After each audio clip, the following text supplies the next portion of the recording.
this next chord? G flat major. And now, back to D flat major. Okay, so you did something. What did you do dynamically? I think the third chord was probably softer. Yes, basically the relationship, it's what's called the plagal cadence, right? You have 4, 1. Oops, yeah, sorry. Which, do you know that in the plagal cadence was used for the amen in church music, right? So it's like the end, it's a very, and you have it everywhere. You have it in Beethoven's Appassionata. Right? And always the fourth should be a little bit, so don't drop, and then drop okay. Whatever, right? Give it a try. A bit more, and down. Play a little bit more your chords, remember the balance.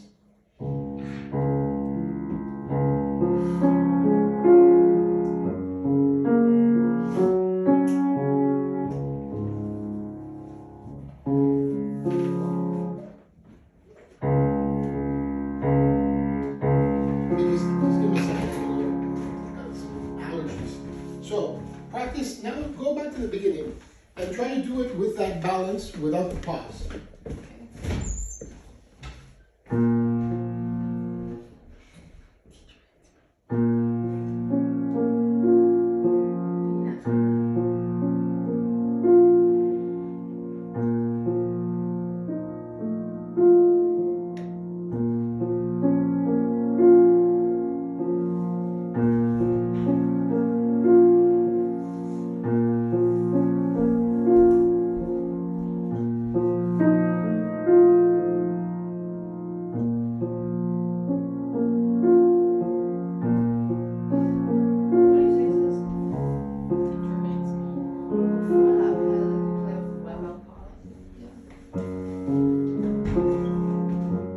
Bigger sound on the flat major chord.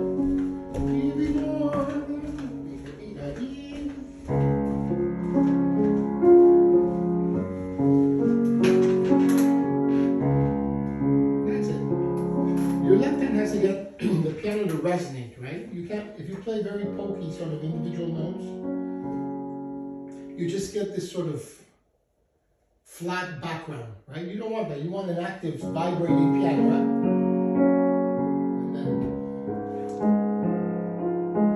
Whatever the actual notes are there. Now, so basically you have two things you have to take care of dynamically with the left hand here. I'll show you with one of my magnificent drawings here. Right? So, you have, okay, so you have, say, the gesture of the chord. Imagine these are your chords, right? See, isn't that incredible? Beautiful drawing. Okay, so you have these chords. Now, you have to worry about that the chord have this sort of balance. Da, da, dee, da, dee, da.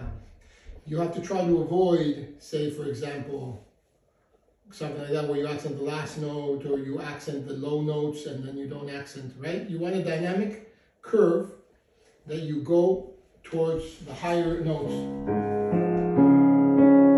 whatever it is, right? So this. But then you have, so that's like the micro dynamics, right? Each group, you have to worry about the dynamics. But then you have the macro dynamics, which is basically you have to see, okay, you have this chord here, but then you have the next chord. There's a different harmony. Is it up here or is it down here, right? Or is it way up here or way down here, right? So you have to sort of work on both. Do you understand what I mean by this? Yeah. Explain it to me. So, goes up and then down. Can't go too up, can't go too down. That's one aspect. You're talking about the microdynamics. You're talking about the inner chord, right? Okay, so that's one thing. You have to worry about that balance in every chord. It's always relatively the same. If you think about it, no matter where you go,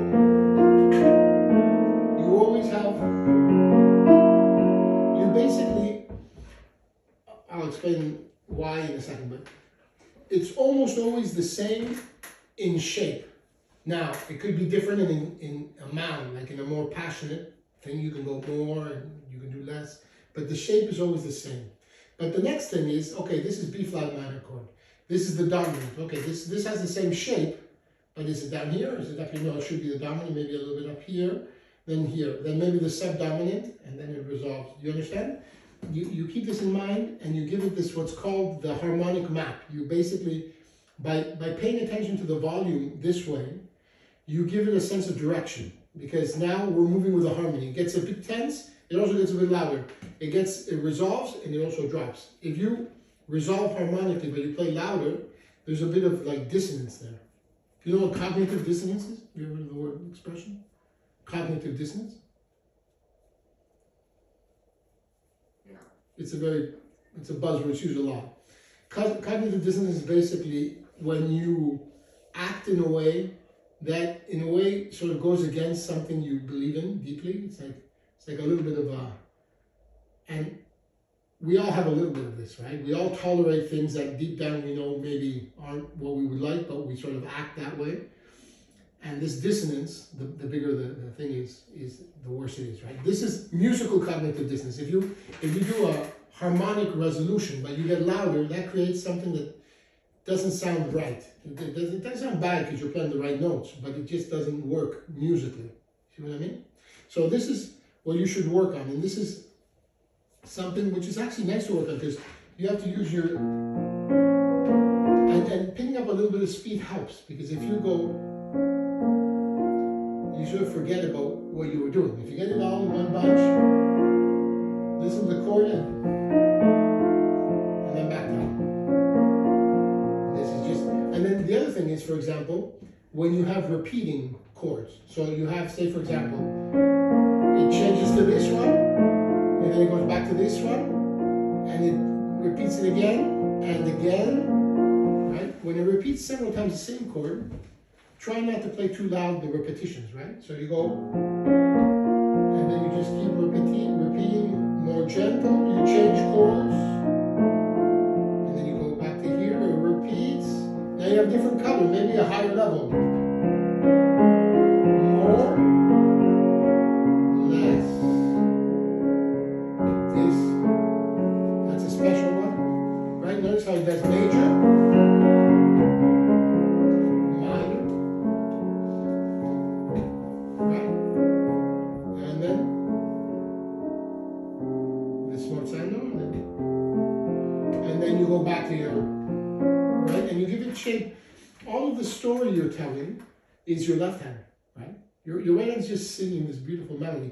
The color, the character, the mood is set by how you play your left hand, right? All right. Make it incredible. Let's see, play just your left hand. Make it moving, make it, what's the character of this, by the way? What's going on? It's a nocturne, so it's probably like something that has to do. I like nocturnes, always have to do with something like water. Like a lake. Interesting. Oh, nocturnes have to do with something like water. Okay. Do you know that some psychoanalysts say that water is associated with the subconscious, with your subconscious mind, right? All the when one dreams of water and all this stuff, right? I should know that. You should. Why should you know that? Because I did a speech on if life is actually real. My passion project in school. Interesting. Well, is it? Let me know. Is it real? Yeah. Okay. So now, water is a very good analogy. Now, in terms of, that's a good image. Now, there's an element of sadness, right? It's a bit sad, but it's also dramatic, right? So you want to find a balance. You don't want to be like, just like morbidly sad, like life is not even real sort of thing, right? You want a bit of energy, a little bit of anger in your sadness, right? Also this, right? This is,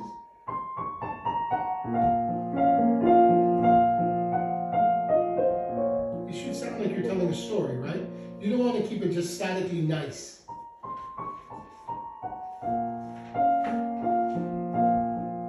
This is a bit like elevator music, right? It doesn't bother anybody. It's sort of in the background. So really engage with the music from the very beginning, once you start, because you know what, that's what's going to make you like your left hand. If it's just notes, of course you're not going to like it, it's boring. But if you engage with it as if you're trying to give it some sort of narration, some sort of story, then you'll find it more enjoyable. I stop talking now, you play.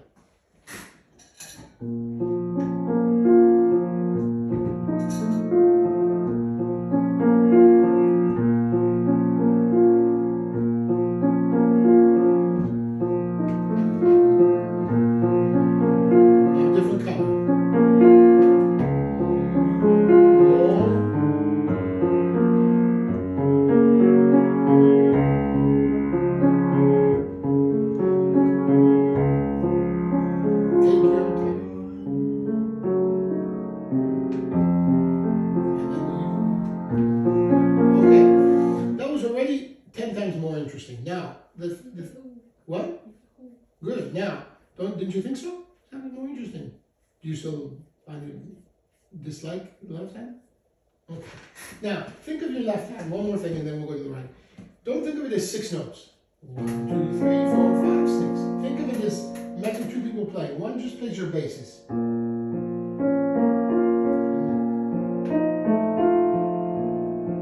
So there's a little bit of a rubato between this and this. It's not, it's boom, ba, dee, da. It could be more, it could be less. And then when you go, so when you get to here,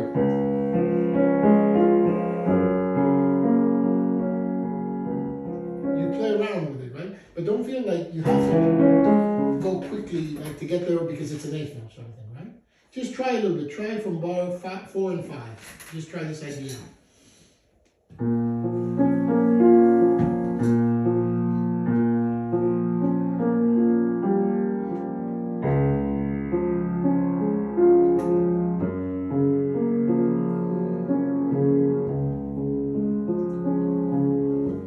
Okay, now notice that's the idea. Now notice that when you have to jump, you just jump, right? When you're closer, just jump anyway. Don't try to change fingers to connect. Just jump as if it were far away. Make it easy on yourself, right? Try it.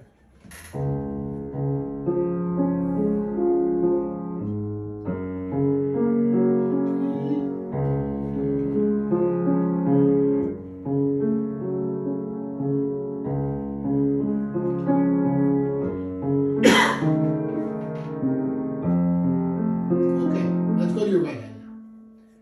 Play your right hand. In tempo, in character, everything.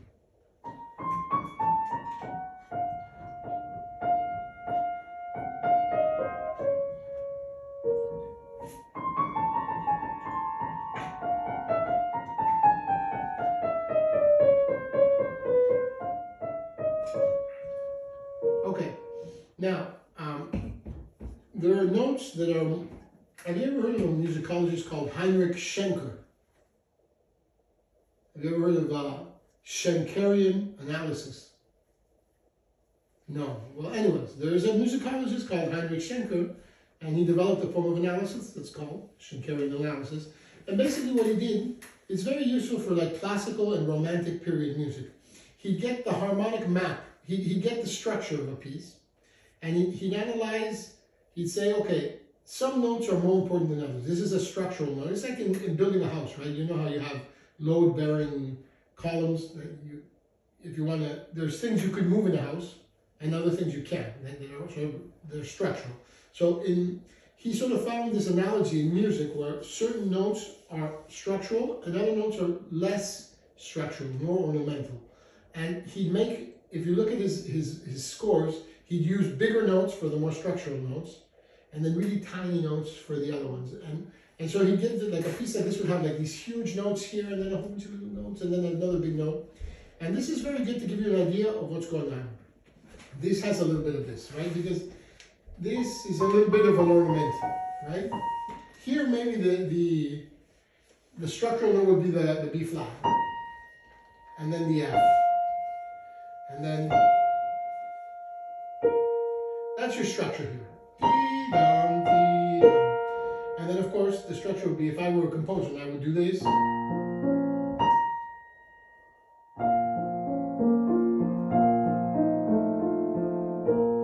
Chopin. It's extremely boring, right? But that's the structure. The other thing is this. You fill in, so instead of just staying here, you go, and then instead of doing that, you fill. You understand? But you're knowing what you're doing in the background. What's the backbone of this? And then here, this is even more ornamental. So it's still this, right? But it's, so you can't play every note the same because it's just, and even this one, right? Right? Right? Did you decide how to measure that? That 22 against? Yeah, I've got, so this triple, and then these two. So you do 3, 4, 4? Or, no, it's, yeah, you have to do 2 groups of 11, theoretically, right? Yeah. So yeah, how do you do it? Just tell me if it's 3, 4, 4, 4, 3, 4, 4, 4, 3. The 2 triple notes at the start of the. So you do 3, 3, 5. Okay. So you go like that? Okay.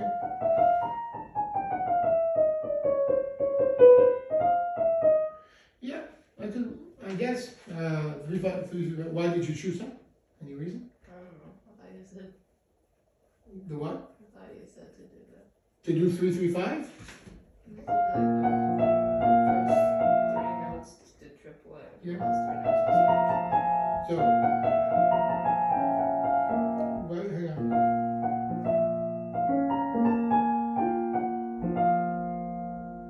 But wait, I said first and last notes triplets?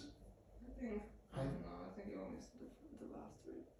Well, because the thing is, it's 11. If I did that, I made a mistake in my addition. That's only 2 triplets and 4 notes adds up to 10. So you need 2 4 notes and just one triplet, right? So it's probably 4.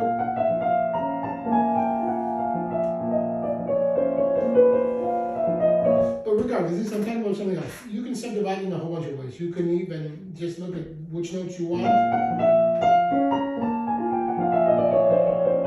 You can do more notes. It doesn't matter. But the point is the importance of notes. Don't just play them all the same volume. Try to give shape to this. Then this is a bit lighter. And notice how it has those little dots. Yours has the little dots? Yes.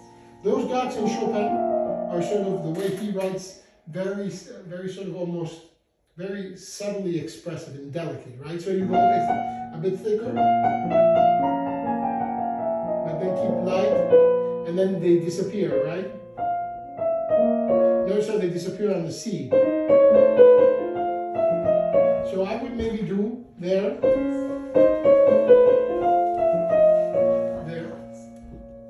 little dots. You're not really staccato, that's the thing though, because it's in this context. It looks like a staccato. It looks like a staccato, but it's not a staccato. Unless you think this sounds. It's like a staccato with pedal. It's Chopin uses that. Have any of you played the etude? At one point he adds a couple of staccatos like this in the middle. It's just it's like a jazz break of just expressive playing. So very light.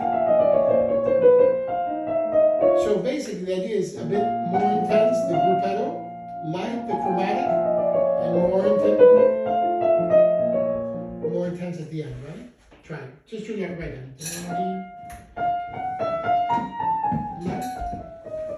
Yeah, but don't linger on it.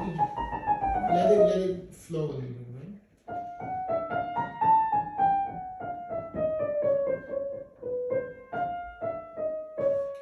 Yeah, now this flows straight all the way down to the C.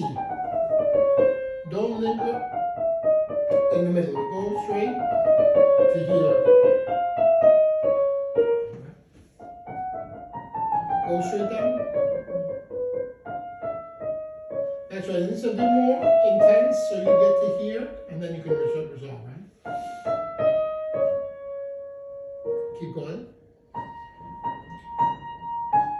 but give it a little bit more direction. Big sound there because you're gonna have a second voice down here. And this has to last to go to there, right? So make sure you give it a lot of intention.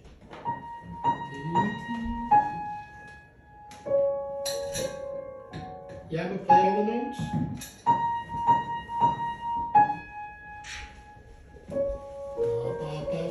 Yeah, but don't disappear, still listen.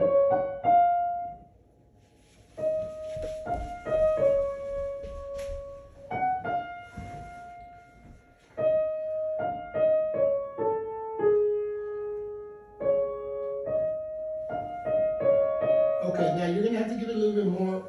You know what amplitude is? No. Amplitude is like width of the intensity, right?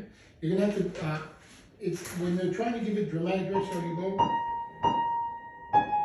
really give yourself space. And now maybe this one a little bit less if you want, or more if you want. And then this one less. But you have to give yourself more width in terms of dynamics, because now the way you played it, this you played really soft, and then you sort of just stayed there, right? You want, like what are you saying here? You're saying somebody interjects, and now you're making a point, and then it's more of a question, right? Yeah. Try to imagine sort of like as if you're talking, right? Like, are you asking a question? Are you making a statement? Are you emphatically stating something? Are you doubtful, right? And see how you can bring that into the music, and bring it as much as you can, right? Let's see. What are you saying?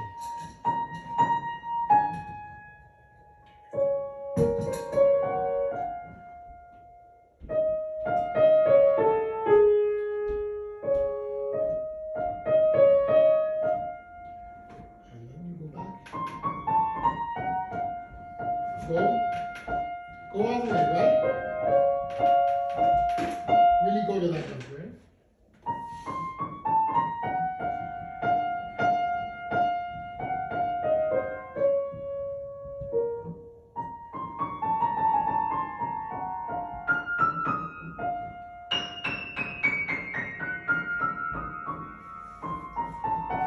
So this one needs practice, but really get it flowing, right?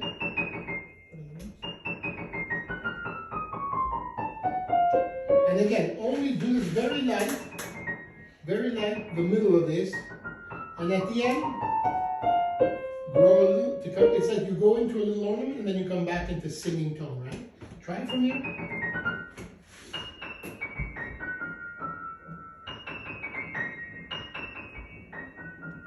Yeah, aim to the E natural, right? This one. Right? That's where the beat is a little bit.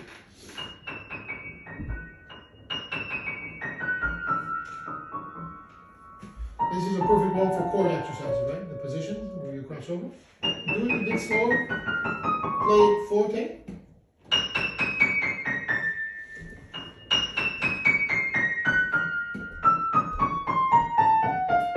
Again, a bit.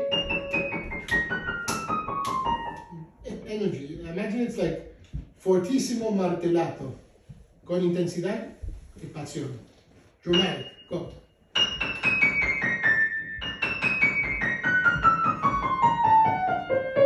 Even more dramatic. But don't push on the piano. Don't.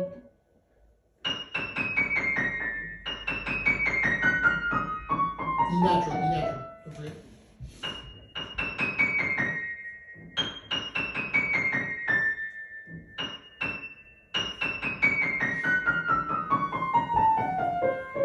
Right. Okay, so you would practice this with rhythm patterns and everything, right? But you have to practice these, you have to be able to play them fast and loud. If you can play them fast and loud with no problem, it's very easy to play them delicately and soft. If you always play them delicately and soft, they're always going to sound sort of doubtful, like you don't really know the notes you have to play. Okay? All right, so now Now let's put it all together. So make it sound like you go to the F, right? And then accompany. It says larghetto. Larghetto 114. Do you have a 114 written down? 114. Does it? No, I'm just saying, don't write it down. Let's just see what it is. You have it there? No? Okay, well this is 116 actually, not 114. So, just to give you an idea. It's pretty fast, right? The suggestion. So it's obviously with rubato, but the rhythm is.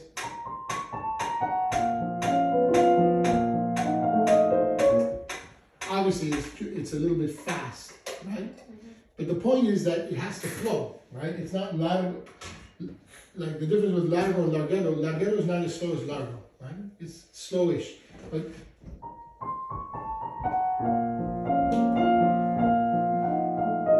You take us to the important structural Schenkerian notes.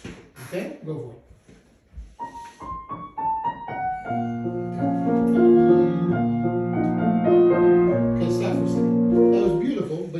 This was beautiful, but here you sort of just flatline. Go to there, so you can, right? Keep it with energy, right?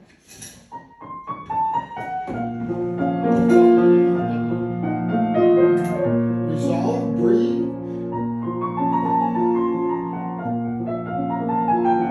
Flow. And yeah, and when you do that, try to really get more sound at the beginning. At the end, right?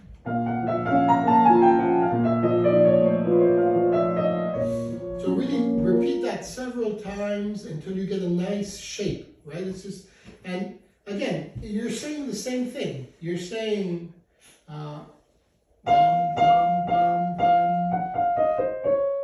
This function's the same. This. Right? You're saying the same thing. You're just ornamenting what you're saying. So keep that in mind. If you're going to go, now you're going to go to there and then this. Right? You can even do maybe more slower at the beginning and then just rush through. Something like that. Look for the shape you want to give it, right? Now, one thing before you go on. You get to here. Now relate this. Relate that to your, right? Remember you did that, now do, make it a big sound. Go. Take your time. Now sing, big sound. Now you ask a question. Not the question should be what not to ask. Now a little bit of doubt. Yeah, okay. Work on these two groups of things, right? So your sister, every time you play a wrong note, she comes up and she comes to look and say, what did you play? What doubts do you have? What bar is it? It's bar, which one? The wrong notes? That was just an accident. We were at bar 6, bar 5, 6. Round. But now, here, just do this. Work on this. So you're going to go. Sorry. And then, just do those two. Find how you shape this. And then, right? You're saying, one thing you're sort of saying with quite a bit of confidence. But then suddenly you're thinking of it. Do I really, am I sure?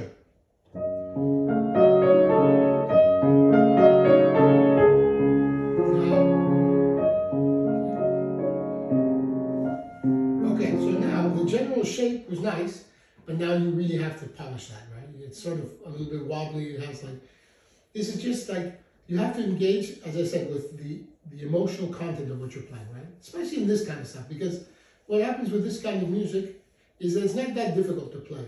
So we don't practice it enough. If it's something like, I don't know, if we're going like, we have to play something like this, we're going to practice it a lot because it's difficult. But this is just a few notes. So to really practice, you have to get other things. You have to get like, how do I want to say this? Like, have you ever acted? Like in, Yeah, once last year what did you do? we did Shrek the musical.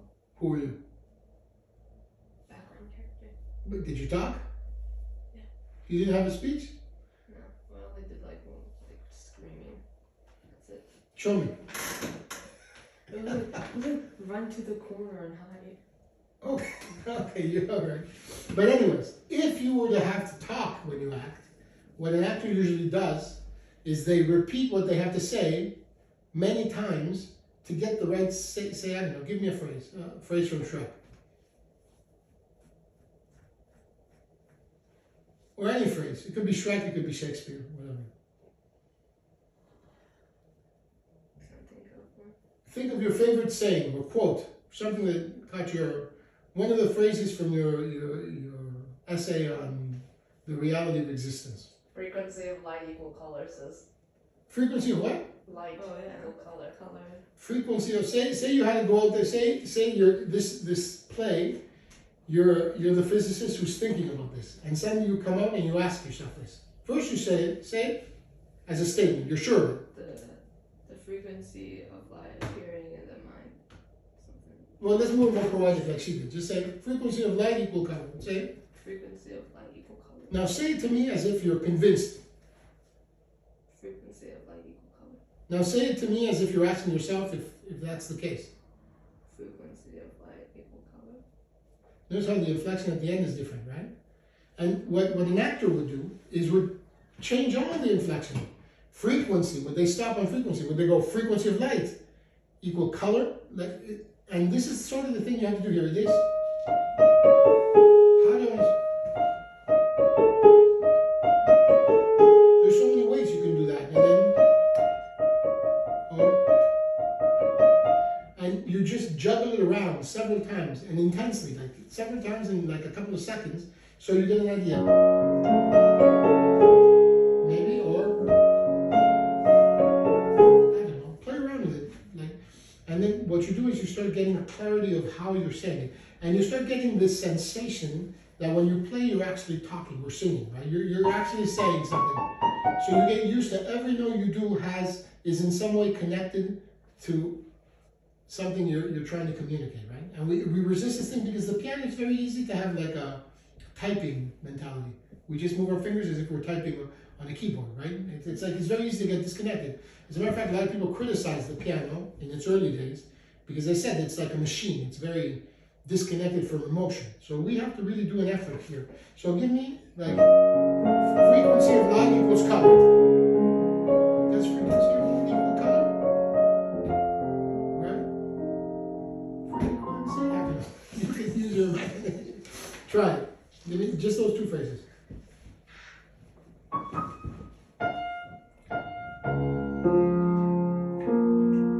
That jump, I would jump maybe. Yeah. Here, the chord exercise is basically that, right? So you're comfortable. I know that here, play the octave and then jump. Easier. No, yeah.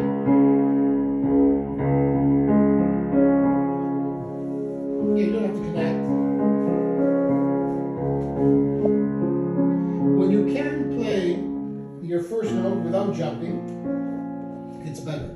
It's better because it gives you more time to use the pedal, right? If you have to jump, you let it go too soon.